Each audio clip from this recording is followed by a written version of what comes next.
3.1혁명 해결 주년이죠. 자, 지난주 기억나십니까? 사건. 항쟁. 그게 뭐니까? 네이밍. 그렇죠. 근대사 네이밍. 네, 했었습니다. 근대사 네이밍. 그래서 이걸 사건인가 항쟁인지 뭐 쿠데타니 혁명인지 되게 보는 게 관점이 중요하고, 그리고 기자들이 그 얘기 막 그렇게 많이 한다고 얘기했었습니다. 오늘은요. 자, 완전한 독립입니다. 완전한 독립. 하면 생각나는 사람 있습니까? 완전한 독립? 혹시? 완전한 독립? 비슷합니다. 자, 뭡니까? 전범국. 90초. 추축국이라 그래요. 한글. 추축이 뭐냐면요. 중요한 축이다 이거예요. 추축이. 그래서 이탈리아하고 독일 나치하고 선을 그으면 선이 딱 지져 있는데요. 그 선이 되게 중요한 국이다. 그리고 나중에 일본까지 껴줬어요. 거기. 간단하게 얘네들은요. 중심이 되는 나라로 2차 세계대전 전범국이에요. 예, 범죄인 국가들이에요. 나쁜 놈들입니다. 한마디로. 먼저 나치 독일 아시죠? 그리고 일본 제국, 그리고 이탈리아 왕국이에요. 이게 이탈리아. 이탈리아 왕국의 무솔리니. 예, 독재자였습니다. 예, 나쁜 놈이에요. 그리고 결국 죽었어요. 당연히 패전하니까 죽었겠죠. 예. 그리고 죽은 다음에 이탈리아 왕국도 망했어요. 이탈리아 공화국. 지금 나라가 됐습니다. 민주주의 나라가. 전범국도 되게 다 망했어요. 이런 식으로. 자, 나치 독일하고 누가 생각하십니까? 예, 히틀러. 어떻게 됐습니까? 예, 자살했죠. 그리고 독일도 망해서 독일이 분단됐죠. 동서독으로. 분단되고 이제는 하나가 돼서 독일 연방공화국이 되었습니다. 일본은 누가 생각하십니까? 저는 그 새끼가 너무 많아서. 예? 나쁜 새끼가 너무 많아서 모르겠는데. 그러니까 이렇게 대표적인 나쁜 놈 이렇게. 도저히 새끼. 히로히토. 그렇죠. 예, 히로히토. 예, 일왕. 저는 절대 천왕이라는 말을 쓰지 않습니다. 일왕이에요. 일왕.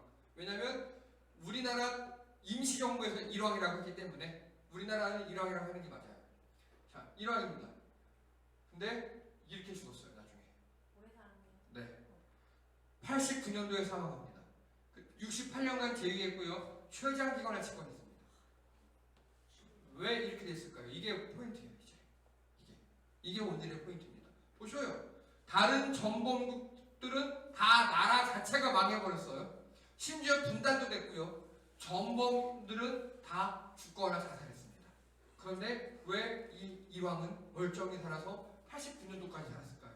우리나라를 막았어. 그렇죠. 돌리고. 돌리고. 좋아. 오늘은 이 이야기입니다. 이 이야기.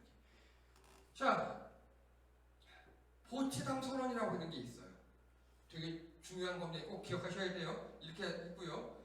그래서 미, 영, 수 정상이 참석했고 나중에 중국 거기에 껴들었어요. 주요 내용은 일제에게 니네 무조건 항복해라. 그리고 전범들 다 재판받아라. 이렇게 했습니다. 여기까지 좋아요. 그리고 일제가 거부합니다. 거부하자마자 빵빵 히로시마, 나가사키. 자, 근데 중요한 거. 왜 히로시마, 나가사키였을까요? 왜? 이게 중요합니다. 아니, 우리가 지금 현재 느낌으로 일본을 어느 도시 하나에 핵폭탄을 떨어뜨려야 돼. 어디에 떨어뜨려야 됩니까? 도쿄. 왜? 근데 왜 히로시마, 나가사키? 일본이 그렇게 해달라고 했어. 도쿄는요, 이미 도쿄 대공습이라는 걸 당했어요. 그래서 도쿄에다가 네오팜탄이라는 게 있어요. 그거 되게 잔인한 무기거든요. 탄이 썩어 들어가요. 예, 그런 탄인데 그걸로 도쿄 건물의 80%를 없애버렸어요. 누가? 미국이. 예. 왜냐면 진주만 폭격을 당했잖아요. 확 돌아버릴 거예요. 모든 해서 도쿄를 아예 제로 만들어 버렸어요. 도쿄엔 더 이상 원폭을 떨어뜨리려고 할 필요가 없어요. 이미 원폭 맞은 것처럼 됐으니까. 그래서 이렇게 만들어 버렸습니다. 일본은 결국 핵폭탄 2발 맞고 항복합니다. 주머니로 썼어요. 히로시마, 나가사키. 자, 그리고 이게 포츠담 선언에서 일본을 이렇게 분할 점령하기로 했어요. 위에는 그 당시 소련, 여기는 미국이, 그리고 요 요 부분은 영국이, 여기는 중국이 이렇게. 그리고 도쿄와 몇몇 나라들은 공동으로 이렇게 독일처럼 분할 통치하기로 했어요. 당연한 거죠. 일본이 전범국이니까 이렇게 하려고 다 진행했습니다. 그리고 또 우리나라는요 소련 연방에 들어가는 걸로 원래 포츠담 선언에서 왜요? 왜? 가까워서 그거예요. 간단하게 미국은 우리나라를 먹을 생각이 없었어요. 나중에 또 나와요. 왜? 먹을 게 없어요. 우리나라 해봤자. 일본만 먹으면 돼요. 일본으로 딱 소련, 중국을 막으면 돼요. 이게 미국 생각이었어요. 한국은 어떻게 할까? 아, 니네 먹어. 이렇게 했습니다. 그래서 포츠담 선언에서 한국은 소련 연방으로 편입되든지 아니면 뭐 알아서 해라. 이렇게 미국은 신경 안 썼어요. 이때 장제스가 나타납니다. 야, 포츠담 선언 전에 카이로 회담에서 한국 독립시키기로 했지 않았냐? 카이로 회담에서 우리나라를 독립시켜주기로 했어요. 왠지 아십니까? 왜?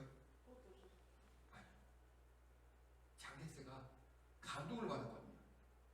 윤봉길 의사, 안중근 의사, 의열단, 임시정부 이런 활동을 보고 중국에 몇백만 대군이 못한 걸 우리나라 임시정부 독립군이 해낸 거예요. 광복군이.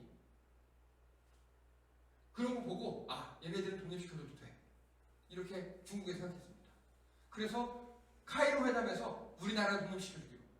또 일본이 우리나라 먹기 전에 먹은 나라가 하나 더 있어요. 류우국 어딘지 아십니까? 대만? 오키나와 지금의 오키나와. 우리나라랑 똑같이 먹혔어요. 우리나라보다 한 50년 전에. 근데 류국 사람들은 먹혔으면 먹혔나 보다고 말았어요 그냥. 그래서 류국은 독립 안 시켜주기로. 우리나라가 독립시켜주기로 카이로 회담에서 오케이가 됐어요. 그러니까 다른 나라 사람들이 아 맞다 그랬었지 하고 우리나라 독립 인정.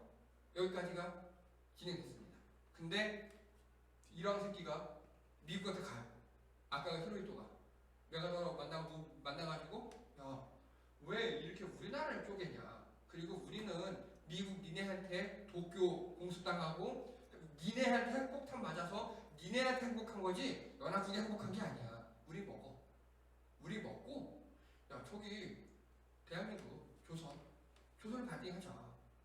조선을 반띵하면 미국 입장에선 이 방어선이 여기에 있는 것보다 방어선이 한 발 더 앞에 우리나라를 반띵해서 방어선이 있는 게 미국은 좋은 거잖아요. 그럴까? 미국이 좋아. 미국이 콜을 한 거예요. 그리고 이미 우리나라에 미군이 들어와 있었어요 그때. 그러니까 야 미군 들어와 있는데 나가지 마. 그냥 니네가 먹어 하기. 그리고 우리나라 니네 미군 기지 마음대로 설치. 그래서 일본을 뭐라고 하냐면요. 고정된 항공모함.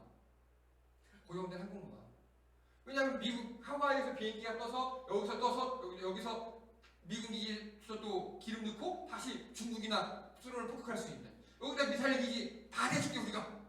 그렇게 일본이 한 거예요. 결국 성공했어요. 이왕 새끼가 가고 미국을 싹싹싹 합니다. 그리고 중국한테는 야 니네 홍콩 먹었잖아. 어제도 먹었잖아. 또 영국한테 싹싹 합니다. 그리고 라인으로 올려버려요. 그게 바로 한국을 분할하는 계기입니다. 이해되십니까? 진짜 열받는 일입니다. 이게. 그리고 최근에 비밀 해제된 문서에 보면요. 이미 1942년부터 일본은 폐색이 짙었어요. 질 걸 알고 있었어요. 그러니까 이미 작업을 시작해요. 소련에 가서, 미국에 가서 한반도를 반띵하자. 그 논리 중에 하나가 뭔지 아십니까? 조선은 이미 다른 나라가 아니다. 이미 일본이다 우리. 그러니까 본토는 미국 니네 먹고 우리 일본의 또 다른 지역이 조선을 반띵하자. 이렇게. 이것도 우리 일본의 손해라고. 그런 식으로 얘기했었어요. 이미 일본들이. 자, 그래서 요거 말고 요거 38선 있죠. 요 38선을 경계로 위에는 소련, 밑에는 미국이 들어와서 분할 통치를 해버립니다. 이게 우리나라 분단의 아픔이에요. 이때부터 시작합니다. 그리고 우리나라 독립운동할 때요. 사회주의 계열이 있었어요. 우리나라에서도. 근데 여운형 김구 선생님의 반응을 보면 사회주의든 공산주의든 민족주의든 애국주의든 다 필요 없다. 독립을 원한다면 우리는 하나다. 독립한 다음에 정치 세력으로 서로 견제하자. 가능한 얘기거든요. 예, 지금 여러분 독일에는요, 독일 공산당이 있어요. 독일 공산당이. 그렇게 우리 서로 정치력을 다투자. 근데 이거를 가려고 이 당시에 약간 B급의 독립운동 하나가 있었어요. 김일성. 이렇게 돼버리면 자기가 먹을 게 없거든. 이 당시 6.25 당시 김일성 나이 39. 민족 지도자 뭐 아무것도 아니에요. 그냥 그 젊은 치기 하나가 스탈린과 짬짬이가 되어서 같이 밀고 내려오는 겁니다. 이런 식으로. 자, 이렇게 분할이 됐습니다. 이제 우리나라가 여기 분할까지 아셨으면 어떻게 외국에게 많이 쭉쭉 빨렸는가를 아셔야 합니다. 처음에 보면 병인양요 뭔지 아십니까? 병인양요? 우와, 대박. 아, 좋아. 86년에 프랑스가 우리나라에 쳐들어왔어요. 쳐들어왔다라기보다는 군함 한 척을 보냈어요. 그냥 군함 한 척을 보내서 우리나라를 부셨어요. 왜요? 이유까지 알아?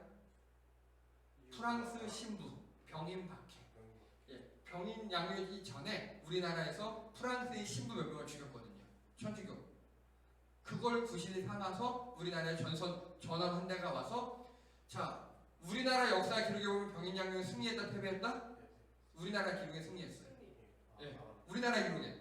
근데 기록에 보면요, 일단 제 첫 번째 영종도에서 우리나라가 대패했어요. 그 다음 강화도에서 대패했어요. 김포, 월곶에서 대패했어요. 한강 근처까지 프랑스 사람들이 와가지고 옛날에 한강에 모래사장 있는 거 아셔요? 거기서 프랑스인들이 뭐 술 먹고 파티하고 놀고 있을 때 그때 포졸들이 달려와서 도망간 거예요. 그리고 그들은 우리나라 기록엔 승리했다 이렇게 적혀 있어요. 자, 프랑스 사람들은 왜 그렇게 했을까요? 우리나라가 먹을 게 없어요. 우리나라가 못 사는 나라였기 때문에 먹을 게 없어요. 그래서 그냥 갔어요. 왜냐? 프랑스는 동남아에도 많은 식민지가 있거든. 굳이 조선 먹을 거 없다? 갔어요. 그래서 우리나라는 그 결과 쇄국 정책. 우리나라가 외세를 물리쳤다. 이미 막 두드려 맞았고 코피 질질 흘리면서 이가 다 알고 있는 거예요. 얘는 먹을 것도 도망간 건데. 이게 병인양요였습니다. 병인양요 다음에 신미양요 뭡니까? 미국 우리나라 들어왔어요. 또 똑같이 했습니다. 똑같이. 그래서 또 우리나라가 막 쥐어 터지고 코피 나고 막 이빨 떨어지고 막 그랬는데 얘가 시간 돼서 갔어요. 이겼다! 이겼으니까 어떻게 됩니까? 쇄국정책. 다 우리나라는 이렇게 막 두드려 맞고 이렇게 그랬습니다. 그런데 프랑스, 미국, 영국, 러시아가 우리나라에 들어오기 전에 먼저 똑똑 빨아먹은 나라가 있었습니다. 어딘지 아십니까? 이게 중요합니다. 1800년대 초반에 일본에 들어가서 똑같이 빨아먹었어요. 외세들이. 일본에 가서. 일본은 우리나라보다 땅이 세고 크잖아요. 그리고 태평양과 연결돼 있잖아요. 먹을만 하거든요. 일본이 쪽쪽 빨렸어요. 그때 일본의 메이지 일왕이라는 놈이 일본을 근대식으로 기억했어요. 거기에 성공했어요. 거기에. 그걸 메이지 유신이라고 그래요. 그래서 일본이 조금 힘을 약간 길렀어요. 그 힘으로 이제 우리나라에 들어옵니다. 그 첫 번째 사건이 바로 운요 사건입니다. 뭔지 아십니까? 운요 사건이? 왜? 일본 배한척이 우리나라에 해안 측량하다가 와서 있다가 아니 왜 남의 나라 해안을 측량하고 지들이 그럽니까? 간첩이죠? 우리나라가 공격했겠죠? 그걸 빌미로 삼아서 일본이 우리나라에 들어옵니다. 그리고 야 니네가 우리나라 때렸잖아 하고 강화도에서 조약을 맺어요. 근데 조약을 맺을 때 일본은 이미 그 당시에 철제 전함이 있었어요. 외국에서 수입한 그 전함을 강화도 앞에 놓고 대포 쏘는 훈련을 하면서 회담을 합니다. 무슨 얘기가 되십니까? 1대1 회담을 하는데 칼 꽂고 총 들이대고 회담을 한다고요. 우리나라가 쫄았어요. 그래서 강화도 조약을 맺어요. 이 강화도 조약이 무슨 조약인지 혹시 아십니까? 당연히 불평등이지. 근데 내용 이겁니다. 모든 항구를 열고 일본과만 무역해라. 즉 무역권을 침탈한 내용입니다. 여러분 이거 뭔가 되게 않습니까 여기서? 무역권? 일본의 방식이래요. 일본이 무역 갖고 지랄하는 겁니다. 작년 7월 달에 일본이 뭐 했죠? 무역 제재했죠 우리나라에. 네. 수출 규제했잖아요. 그거예요. 똑같아요. 똑같아요 얘네들은. 언제나 같아요. 1번이 무역이에요. 1번이. 이런 식으로 나옵니다. 2번이 뭐겠습니까 그 다음에? 2번. 외교권이에요. 외교권. 자, 그 얘기합니다. 이렇게 치락합니다. 94년에 청일전쟁 승리예요 일본이. 이걸 지난주에 설명했습니다. 동학대 청나라 일본군 더 들어왔는데 우리나라에서 싸워서 청나라 무려 일본이 이겼다고. 그리고 95년에 을미 사변 아시죠? 명성황후 시해 사건. 왜냐면 명성황후가 러시아 친러파였거든요. 제거하고 4년에 러일 전쟁을 벌입니다. 우리나라에서. 진짜 가뜩이나 먹을 거 없는 나라가 그죠? 청일전쟁 러일 전쟁 일으켰어요. 그리고 한일 의정서 1차 한일 협약이라는 걸 맺어요. 이거 뭔지 아십니까? 야, 니네는 우리 일본하고 제일 친하니까 일본이 어느 나라랑 전쟁하든 니는 우리 편이어야 해. 이해되세요? 무슨 말인지? 그래서 러일 전쟁에서 우리나라가 일본 편을 들게 합니다. 우리는 원래 러시아 편 들어서 일본을 몰라나라 그랬거든요. 그래서 명성황후부터 제거한 거예요. 그래서 한일 의정서를 맺어서 1차 한일협약하고 또 이때 우리나라에 들어온 게 통감부예요. 통감부. 그리고 1905년에 가스라 테프트 밀약이 이게 지랄 같은 겁니다. 아주 그냥. 제가 미국을 정말 미국도 싫어하는 이유가 이거예요. 가스라는 일본 외무대신, 테프트는 미국 국무부 장관. 둘이 모여서 밀약을 맺어요. 뭐라고 하냐? 조선은 일본이 먹고, 필리핀은 미국이 먹고, 그리고 서로 합의 끝. 이해되십니까? 아니 미국 지들이 뭔데 우리나라를 일본에 넘깁니까? 아주 개새끼들이에요. 이걸 맺은 다음에 이 다음이에요. 영일 동맹을 맺어요. 영일 동맹. 영국 니네는 홍콩 먹고 우리는 일본 우리는 조선 먹고. 그 다음에 포츠머스 조약 이게 뭐냐면 아까 러일 전쟁 했죠. 미국이 러시아 일본 싸우니까 야 일로 와 화해를 시켜요. 그래서 러시아 니네는 이제 물러가. 졌잖아. 일본 니네가 조선 먹어. 이거 보십시오. 여기까지 보면은 일본은 우리나라를 먹으려고 어떻게 했습니까? 다른 외세들과 다 계약을 맺었어요. 그리고 맺은 게 을사늑약입니다. 을사늑약에서 뭘 뺏어갔죠? 중요합니다. 아까 제가 얘기했습니다. 무역 다음에 뭐라고요? 외교권을 뺏어갑니다. 외교권. 기본기예요. 무역 다음에 외교권을 뺏어가요. 을사늑약을 통해서. 그래서 저는 우리나라 외교가 일본과 동조하는 건 너무 싫습니다. 우리나라 외교가. 그랬던 적이 있었어요. 5년 전, 2015년도에 여러분 위안부 합의라는 개 같은 거 들어보셨죠? 네. 그런 거 있었어요. 그렇죠? 그리고 군함도 아십니까? 군함도 우리나라 강제징용돼서 피해받은 그 섬. 그 군함도가 세계 문화유산에 등재되는 걸 우리나라 외교부 새끼들이 오케이 해줬어요. 됐어요? 됐어. 미친 짓이죠. 근데 물론 거기 조건이 있었어요. 이렇게 강제징용한 거를 이제 뭐 넣는다. 일본이 넣겠습니까? 아니 당연히 안 되죠. 저는 그래서 무역 외교만큼은 일본과 싸워야 한다 생각합니다. 왜? 그들의 전략이 이러니까. 또요. 1907년 이제 우리나라에서 헤이그 미사를 파견했어요. 세계적으로 이렇게 전 세계 다른 강대국들과 우리나라를 먹으려고 일본이 협약하고 있으니까 그걸 우리가 공개적으로 알리려고 헤이그 미사를 파견했습니다. 이것도 이미 다 일본이 막아버리고 이준 열사 같은 게 자결하고 막 난리가 났죠.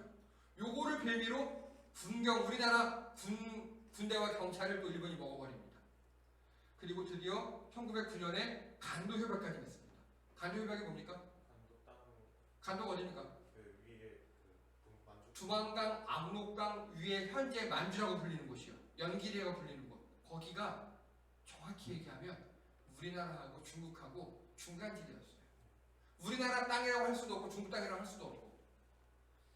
조선시대 어느 때 보면 거기 우리나라가 먹었고 또 고종 황제 마찬가지로 거기다가 간도 대사를 파견했어요. 우리나라 간도 도지사 같은 걸 파견했어요. 우리나라 땅이라고. 근데 일본이 야 청나라 우리는 조선 먹을 테니까 니네 간도 먹고 떨어져. 그래서 간도 협약을 맺어버려요. 간도에 대한 모든 지위를 우리가 포기하는 거예요. 그리고 드디어 이제 경술 국치로 우리나라 완전히 먹혀버립니다. 이게 우리나라를 먹은 순서입니다. 일본이. 지금이랑 되게 비슷하죠. 지금이랑. 자, 지금은 간도 대신 어디 갖고 시비 겁니까? 그렇죠. 똑같아요. 그때랑 지금이랑 똑같습니다. 자, 근데 지금 보셔요.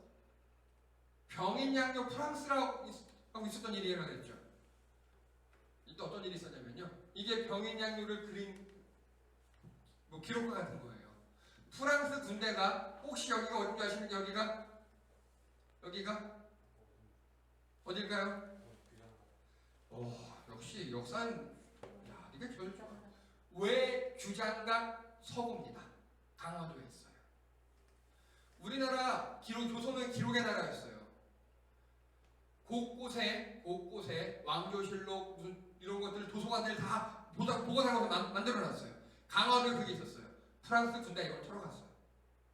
싹 개색입니다. 다. 그게 중요하죠. 돌려줬을까요? 안 돌려줬을까요? 조용히 해봐. 그거 몇 개 돌려줬어요? 몇 개 돌려줬어요? 전체 다 돌려줬어요. 언제요? 진짜요? 네. 왜요? 최근 아닌가? 2005년도에. 왜? 우리나라 힘이 세지니까. 달라고 해서 주. 달라고 했죠. 박을선 박사님인가? 계속 달라고 했어요. 그분이 프랑스의 루브르 박물관 사서였어요. 그 서고에서 그걸 보다가 우리나라 틀을 본 거예요. 그 당시에 그냥 아무것도 아니었거든요. 그분도 그냥 일개 사서였어요. 그걸 보고 그걸 해석하려고 연구를 해서 박사학위까지 땄어요. 그래서 우리나라에 알려요. 왜 규장과 그 반환되게 프랑스 루브르 박물관에 있다고. 우리나라에서 계속 외교적 노력을 했어요. 안 돌려줘요. 당연히 안 돌려줘요. 왜 안 돌려줄까요? 아니요. 프랑스 같은 경우 만약에 우리나라 돌려주잖아요. 그럼 이집트가 돌려줘야 돼요. 자기들이 지금까지 털어먹은 거 다 돌려줘야 돼요. 그래서 왜 규장각 도서를 반환하지 않았어요? 우리나라에 영구 임대했어요. 빌려준 거. 영구 임대. 형식을 이렇게 하는 형식을. 이거 언제 했느냐? 여러분 우리나라 고속철도 있죠. 고속철도. 그게 프랑스 떼질베르 모델로 한 거예요. 프랑스가 입찰을 했어요. 이렇게. 그러니까 그 당시 김영삼 대통령이 야, 뭐 어차피 고속철도는 영국 거든 독일 거든 일본 거든 비슷해요. 프랑스 가가지고 야, 왜 그냥 가려고 이 때문에 막 이렇게 흘린 거예요. 프랑스에서 눈치챘어요. 우리 다 돌려주겠다. 우리 떼질베르 선정해서. 그러니까 우리나라가 경제력이 크고 이렇게 고속철도를 발주할만 하니까 그걸 빌미로 이걸 돌려준 겁니다. 이해되시죠? 그래서 힘이 세야 돼요, 나라가. 그런 나라가 힘이 있어야 합니다. 자, 그래서 병인양요 때 틀렸던 거 우리 돌려받았어요. 예. 그리고 신비양요. 이게 그 당시 사진이에요. 미국 해병대. 이게 뭔지 아십니까? 90점. 이건 이게 장군 숫자예요. 예. 그래서 숫자기라 해요. 숫자기. 장군, 그 임금이 임명한 대장군님만 달 수 있는 거예요. 최초로 이걸 달았던 사람이 이수진 장군. 그리고 신비양요 때 이렇게 미군이 쳐들어오자 그 당시에 고종이 어제연이라는 대장군에게 하사한 장군기예요. 엄청 크죠. 예. 그래서 이거 갖고 가서 미국 해병대 군사훈련학교에서 이거를 승전 기념으로 보관하고 있었어요. 당연하죠. 자기가 갖고 간 거니까. 적군의 깃발을 뺏어온 거잖아요. 얼마나 자랑스럽겠습니까? 이게 돌아왔어요. 우리나라에. 예. 요거 2011년에 돌아왔어요. 우리나라 세지니까 돌아오는 거예요. 이렇게. 그리고 이거를요. 재작년에 관함식이라는 게 있어요. 우리나라 해군이 이렇게 힘이 세요 라고 해군 배를 다 보여주면서 퍼레이드하는 걸 보여주면서 그때 다른 나라 해군들도 초청해서 같이 막 훈련도 하고 이렇게 퍼레이드 하는 그 관함식이라는 게 있어요. 이게 지금 그 관함식이에요. 우리나라 관함식, 재작년 관함식에 이 숫자기를 걸었어요. 어디가 제일 싫어할까요? 그렇죠. 일본 발끈합니다. 왜냐하면 이건 이순신 장군이 이겼으니까. 그래서 이렇게 우리나라 해군의 관함기에 걸어버렸어요. 이건 아주 잘한 얘기라고 봅니다. 자, 그래서 신미양요 때 털렸던 것도 다 돌아왔어요. 근데 운요 사건이 있죠. 이 무역권 침탈이고 어떻습니까? 일본의 놈들 또 그러고 있죠. 자, 이렇게 물어봅니다. 우리나라에서 일본으로 발출된 일본이 가져간 문화재들 엄청나게 많거든요. 그거 돌아온 거 보신 적 있습니까? 없어요. 우리나라 어떤 기업가가 사온 건 있어요. 근데 일본이 자진해서 돌려준 건 거의 없어요. 일본은 왜냐하면 우리가 식민지를 먹은 건데 왜 돌려줘? 아직 그러고 있어요. 아직도 그러고 있습니다. 자, 그래서 이 강화도 조약에서 우리가 무역권을 빼앗겼잖아요. 그래서 제가 지난번에 우리나라가 무역이 다변화돼야 되고 그리고 또 왜 일본이 무역 극복하고 우리가 극복했잖아요. 그런 게 무척 중요합니다. 우리나라의 이 모든 외세 침략사들을 우리 지금까지 다 극복해 왔어요. 이제 마지막 일본만 극복하면 됩니다. 그래서 지금 저는 현재 우리가 일본과 대치하고 무역적 분쟁하고 막 이게 너무 좋아요. 그리고 일본 외교와 현재 우리나라 외교가 싸우는 것. 여러분 엊그제 WTO 아십니까? 세계무역기구 거기 수장이 지금 공석이 비었어요. 우리나라가 WTO 의장이 됐는데 누가 출마했어요? 일본이 극구 결사반장 나섰습니다. 저는 이런 거 꼭 이겨야 된다고 봅니다. 이런 거 꼭 이겨야 돼요. 그래서 무역권이라든가 이런 거 우리가 지켜야 되고요. 외교권 이런 거 굉장히 날카롭게 지켜야 합니다. 자, 이게 백범 김구 선생님의 나의 소원 뭐 이런 거 그립니다. 보면 뭐 독립이다 있는데 완전한 자주 독립이요 이게 있죠. 완전한 자주 독립이 뭔지 아십니까? 우리의 힘으로 다 맞는 말인데요. 완전한 자주 독립은요 외세를 모두 극복한 통일국가를 의미합니다. 김구 선생님도 그때 이미 인식하고 있었어요. 우리가 독립되는 게 중요한 게 아니라 독립도 독립인데 통일도 독립이 되어야 한다. 왜냐? 여러분 우리가 지금 분단되어 있죠. 우리 독립은 했죠. 근데 분단되어 있죠. 그 어떤 일이 발생합니까? 분단되어 있으니까 싸워야 돼요. 우리 국력이 외국과 싸워야 되는데 북한과 싸우고 있어요. 그리고 그것도 그거지만 우리 안에 분열을 이용해서 남북한 대치 상황을 이용해서 우리들 안에도 그걸 이용해서 기득권을 지키려는 세력들이 꽤 많이 있습니다. 일본과 동조하는 세력들도 꽤 많이 있습니다. 이게 무슨 말씀인지 이해되시죠? 그래서 우리나라가 완전한 자주독립을 이루려면 통일까지 가야 합니다. 그래서 빨리 통일을 해야 돼요. 통일을 해야 우리나라 안에 분열을 가지고 먹고 살았던 세력들이 있어요. 반공 지들은 친일했으면서 매국했으면서 반공했던 새끼들이 있어요. 그들이 물러갈 수 있습니다. 김구 선생님은 그래서 완전한 자주 독립국가를 통일국가로 보셨습니다. 저도 여기 전적으로 동감합니다. 우리가 빨리 통일이 이루어져야 우리 안에 분단으로 먹고 사는 사람들이 없어집니다. 우리가 하나가 될 수 있습니다. 그래야 일본에게 빼앗겼던 여러 가지 문화들도 되찾을 수 있고 일본 다시는 우리에게 독도 가지고 지랄하지 않고요. 그리고 남들의 외세의 침략과 외세의 침탈에 우리가 이길 수 있습니다. 그래서 완전한 자주 독립은